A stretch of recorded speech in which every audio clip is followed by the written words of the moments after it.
Šiandien dalyvavote teisme. Vis dėlto apskundėte Vyriausios rinkimų komisijos sprendimą, kurį neleido jums dalyvauti prezidento rinkimuose. Ko siekėte? Aš siekiu, kad galėčiau kandidatuoti draugę su kitais kandidatais į Lietuvos Respublikos prezidentus. Ir šiandien, ką tik įvyko teismo posėdis, bylą nagrinėjo iš esmės, o 4 valandą skelbs sprendimą.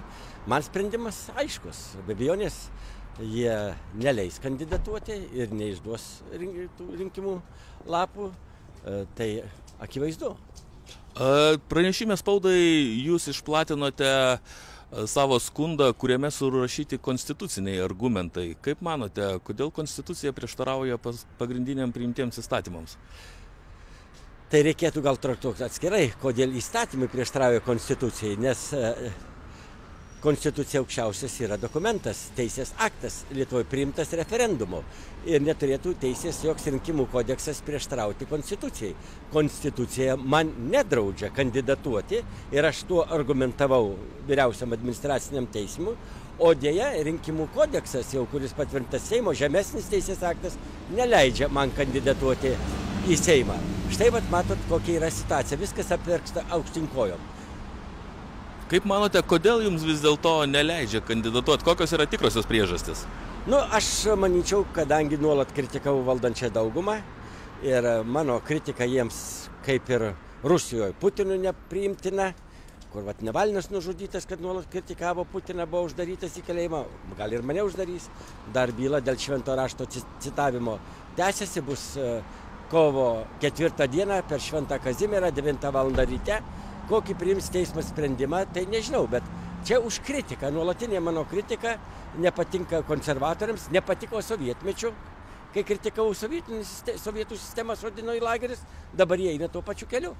Vėl jie teisė mane, greičiausiai pasodins į lagerį, dar buvo paskelbta, kad aš beveik jau buvau miręs, bet prisikėliau. Tai nežinau, o gali kartais sugalvoti ir tikrai niekšybę kažkokią valdančioji daugumą padaryti. Kalbant apie paskutinį įvykį dėl jūsų mirties, ar kreipėtės į policiją dėl melagingos informacijos? Žinok, nesikreipiu, bet tokia mintis yra gal kreiptis, ar ką nors tai pakeis. Tas kreipimasis, manau, kad vis tiek tų šmeižikų, matot, kad gyvas, nesuras ir jų gal neieškos. Bet yra dar laiko, galėčiau ir kreiptis. Aš manau, kad gal kreipsiuosi, įdomu, kaip reaguos policija. Dėkui. O dabar sakykite, tai kiek jūs planuotumėte surinkti prezidento rinkimuose balsų?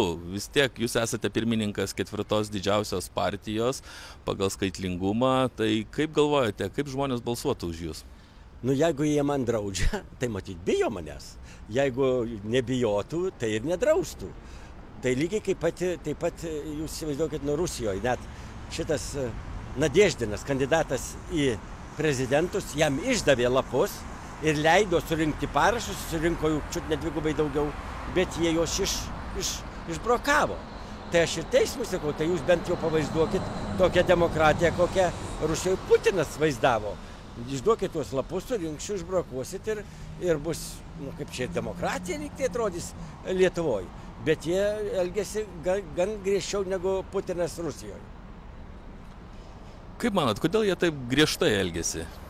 Kodėl jūs, taip kaip sakoma, esate įsuktas į tą teismų karuselę? Vienas dalykas turbūt kritika, kitas dalykas turbūt kitos priežastys yra daug gilesnės.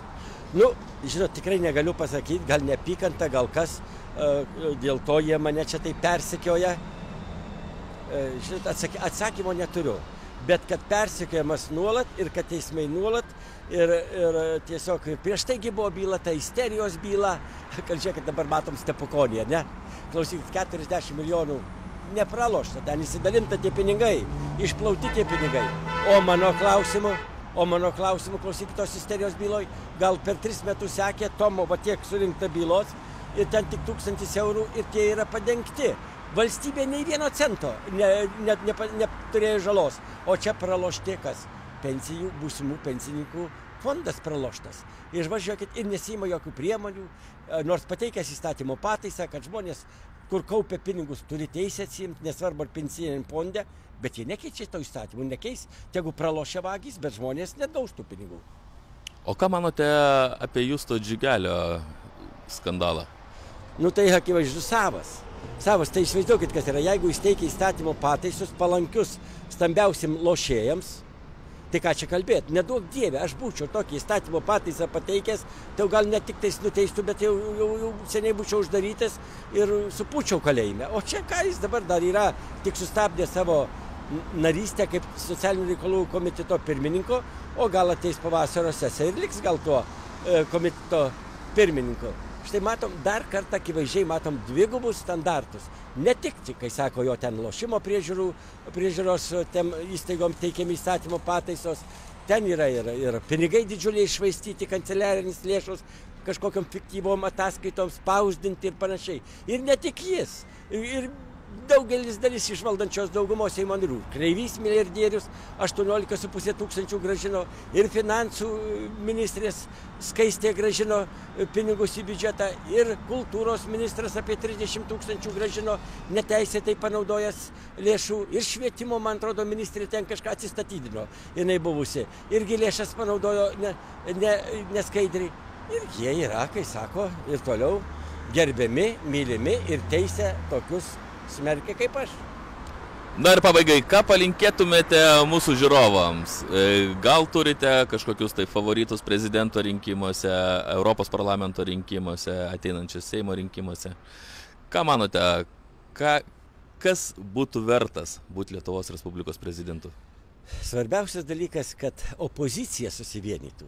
Opozicijos kandidatai į prezidentus, jeigu nesusivienys opozicijos kandidatai ir savo ambicijų nenugalės, ir tai išeis be abejonės 2 kandidatai į antrą turą valdančios daugumos, tai Nausėda ir Šimonytė, labai naudingas tas didžiulis būrys kandidatų iš opozicijos valdančiai daugumai, o Europos parlamento rinkimuose irgi, kaip ir Seimo rinkimuose, reikia, kad vienytųsi tos politinės partijos, tos kurios partijos tikrai yra opozicinės valdančiau daugumai, bet kiek dėjau pastangų, labai daug ir dabar dedu pastangų, suvienijai 4, mes suvienijom Tvarką teisingumą, respublikonus, tautininkus, centristus, o per tą laiką dar įsikūrė 4 partijos. Tai man atrodo, ne tik savaime kūrėsi, bet spec tarnybos kartu su konservatoriais kūrė tas partijas ir žmonėms, kai sako, protus jaukia, kad žmonės negalėtų susitelkti ir negalėtų nugalėti valdančios daugumos.